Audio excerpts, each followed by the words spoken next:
Hey everybody, it's Party Elite with an overview of the King and the Warlord DLC for Total War Warhammer. The final video in this mini-series takes a look at the Regiments of Renown available to both factions and exactly what makes them special. If you only care for something specific, look at the description below for chapter bookmarks. As a sidebar, some things to keep in mind. On the campaign map, Regiments of Renown can be recruited without having to wait turns, much like mercenary units from previous Total War games. Their icons are purple, so you can tell them apart easily from the unit cards and on the field, and in multiplayer battles, you can only field one of any given Regiment of Renown. Let's start with the Greenskins. The Warlord's Boyz are an amped up unit of Night Goblins. At 150 extra point cost, they no longer have poor leadership and in fact are immune to psychology and have great increases to leadership, melee attack, and melee defense. They're also armor sundering as opposed to poisonous. This gives their opponent negative 32 armor for 10 seconds, making them excellent support for taking down armored enemy units. Consider keeping them hidden in the flanks and using their Vanguard deployment and stock abilities to come in from surprising angles. A good rear or side charge will not only reduce enemy morale, but will also drop their armor significantly, increasing the damage they're taking and further damaging their morale. Picking engagements will be essential to get your money's worth. Bring them into specific engagements where your non-armor piercing units are battling low to mid-armored units, or where your armor piercing units are battling heavily armored enemy units. The 8-peak Loonies are Night Goblin fanatics that cost an extra 150, shedding their low leadership for the Unbreakable trait and giving significant increases in melee attack and defense as well. They've also replaced their balls and chains with dwarfs they twirl around instead, giving them 90 meters of range as opposed to 60 meters. Once again, with poison, stock, and Vanguard deployment, these guys will make for good support units coming in from the flanks, though at 600 points, it's a hefty cost. Then again, can you really put a price on swinging dwarfs on a chain? Crimson Killerz are black orcs that are especially well equipped or armed to the teeth and are anti-infantry. At 300 extra points, this comes with a great boost to leadership and melee attack, but sacrifice on HP with a smaller unit count of 60 as opposed to 80. With Sneaky Stabbin' or Fists of Gork, these guys won't have trouble cleaving through any enemy infantry and might be worth taking to an infantry-heavy battle. The Rusty Arrers are Night Goblin archers that cost 100 more points than their regular counterparts and come with some interesting changes. Rather than being weak against armor, they are armor sundering with their ranged weapons, meaning they give negative 32 to armor for 10 seconds to any enemy they hit with their arrows. This can make an immense difference to engagements if the Rusty Arrers are micromanaged properly, having them target specific engagements where your non-armor piercing units are battling low to mid-armored units, or where your armor piercing units are battling heavily armored units.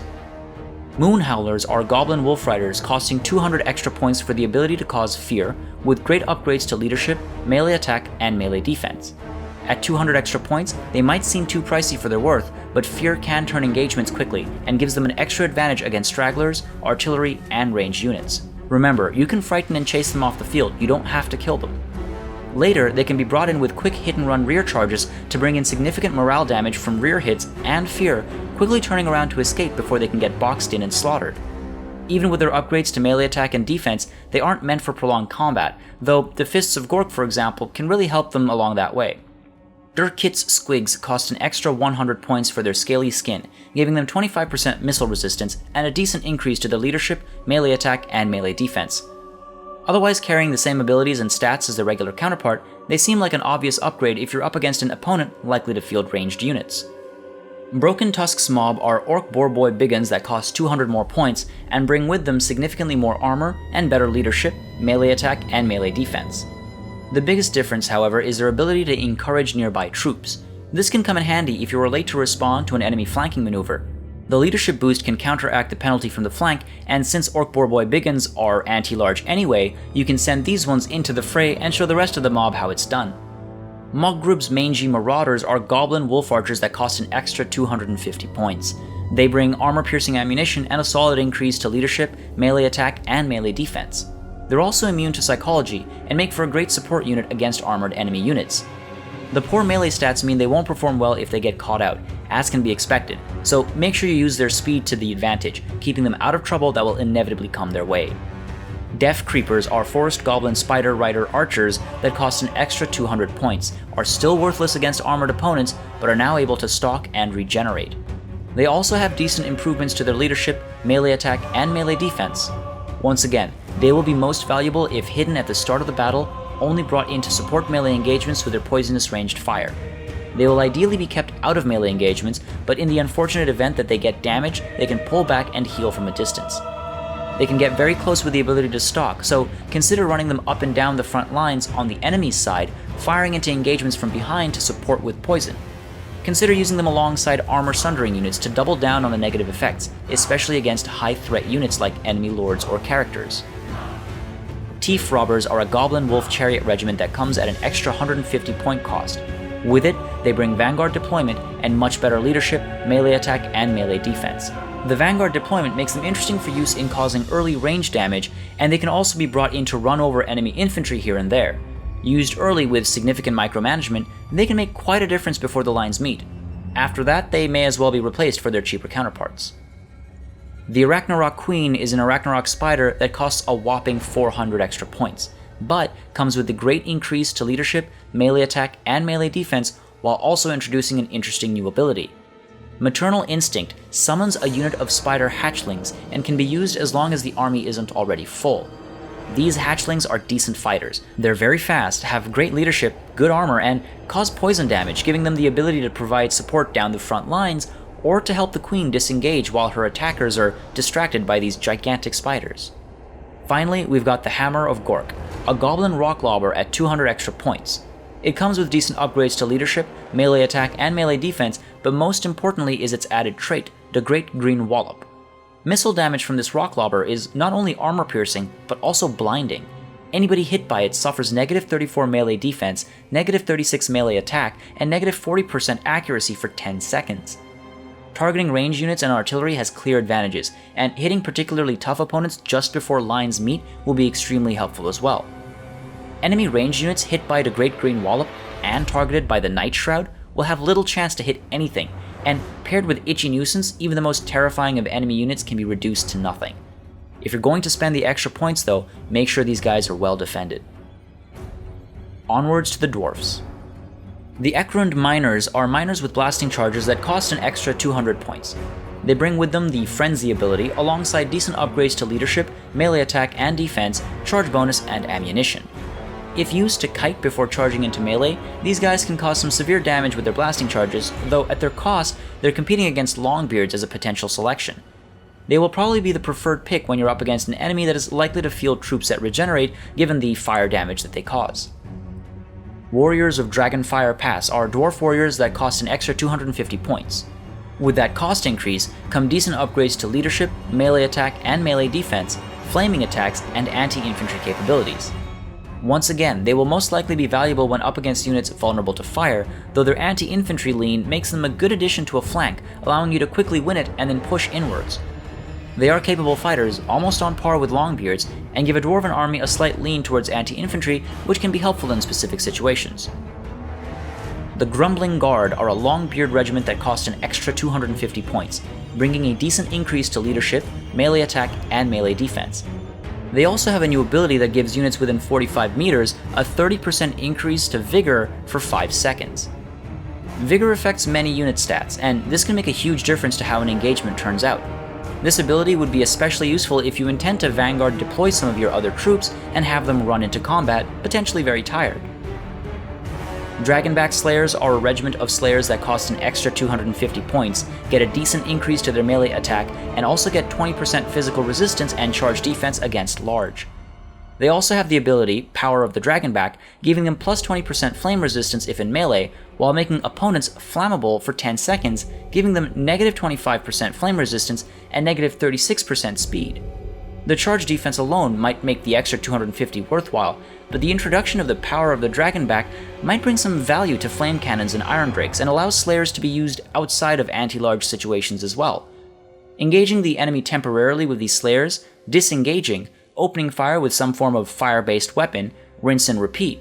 Consider sending these Slayers up ahead, hitting the enemy front lines with this trait, retreating, launching some blasting charges, and now you've got a massive leg up on the engagement. This would work especially well against cavalry and other large units as well, though in any case it would take intense micromanagement. Norgrimlings Ironbreakers are a regiment of Ironbreakers that cost an extra 250 points, come with 20 more bodies, and with significantly higher HP and great improvements to leadership and melee attack, with an extremely high bump to melee defense. They also have Vanguard deployment and are immune to psychology. They'd make strong warriors on the battlefield, but Ironbreakers are extremely expensive to begin with. Their renowned counterpart might not see much action unless it's to hold a specific choke point. The Peak Gate Guard are hammerers that cost an extra 400 points. They bring with them decent upgrades to leadership, melee attack, and melee defense, an immunity to psychology, as well as the more worthwhile magical attacks and armor sundering capabilities. They can be used to target heavily armored units because of their armor piercing capabilities mixed with their armor sundering abilities. However, 1600 points is an extremely high price to pay, and their relatively low melee defense means you'll want to support them with a Rune of Negation to keep them alive for a long time. The biggest waste of money would be to engage the Peak Gate Guard against unarmored or lowly armored enemy units.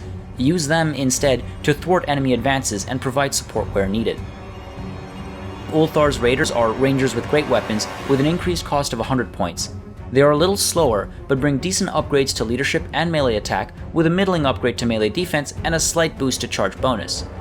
Beyond their stats, however, they have the Hex ability marked by Ulthar that allows them to target an enemy within 150 meters, giving them negative 22% missile resistance, negative 16 armor, and negative 24 missile parry. This counters Skarsnik's ability and can help deal some extra damage to the enemy as they try to close that gap. Having Ulthar's Raiders on hand if you have a ranged heavy army would be a good idea, especially if you're up against an enemy that might have scaly skin or high armor. The Skolder Guard are an Iron Drake regiment that cost an extra 150 points. They bring with them decent upgrades to leadership, melee attack, and melee defense, but take a small hit to range and a great reduction in missile damage, replacing it for armor piercing damage instead. They also have 20% resistance to physical damage. At 1050 points though, we're unlikely to see them taking part in too much action in the multiplayer scene at least. The Gob-Lobber is a grudge thrower unit that ties goblins to rocks and throws them toward the enemy, screaming and wailing. This joy comes at a cost of 100 extra points and might make the upgrade worth it alone. If that doesn't do it for you though, they also have decent upgrades to leadership, melee attack, and melee defense, and anything hit by their missile fire suffer from the discouraged trait for 10 seconds, causing an added negative 16 to leadership beyond the negative from being under artillery fire. This is great if you're targeting weak-willed units and want to support your troops by breaking enemy morale. For only 100 extra points, this leadership penalty is quite significant and can take an enemy unit from wavering to routing with a single volley.